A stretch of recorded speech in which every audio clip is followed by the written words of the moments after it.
சாந்தம் சாந்தம் சாந்தம். அதாவது இப்போ என் கையில் இருக்கிறது என்னன்னா, நம்ம வீட்டோட செல்லக்குட்டி ஒரு 7 பேர் இருக்காங்க. இவங்க அக்கா தங்கச்சி அண்ணன் தம்பி அப்படின்ட்டு. அதில் ஒருத்தனை மட்டும் பிடிச்சிட்டு வந்திருக்கேன். கொஞ்சம் அமைதியாக ஒன்றை பற்றி தான் சொல்லிகிட்டு இருக்கேன். சாந்தம் சாந்தம். இப்போ என்னன்னா, இவனோட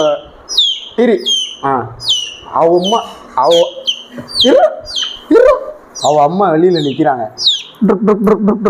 அவள் அம்மா வெளியில் நிற்கிறாங்க. சவுண்டு போட்டு அவள் அம்மா கூப்பிட்டுட்டு இருக்கு. வேற ஒன்றும் இல்லை. இது வந்து கழுத்தர்த்தான் வகையை சேர்ந்தது. இதோட ஃபாதர் வந்துட்டு கருங்கோழி இனத்தை சேர்ந்தவர். இதோட அம்மா வந்துட்டு நாட்டுக்கோழி இனத்தை சேர்ந்தவர்கள். ரெண்டும் ஒரு டிஃப்ரெண்ட்டான ஒரு ஸ்டைலில் வந்து பிறந்திருக்கு. இதை நான் மெயினாக காமிக்கிறதுக்கு காரணம், இதோட ஹேர் ஸ்டைலும் என்னோடய ஹேர் ஸ்டைலும் ஒரே மாதிரி கொஞ்சம் அப்படியே கொஞ்சம் இதாக இருக்கும். இதோட பேர் வந்து கழுத்தர்த்தான் கோழின்னு சொல்லுவாங்க.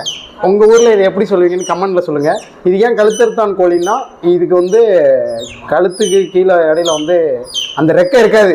போ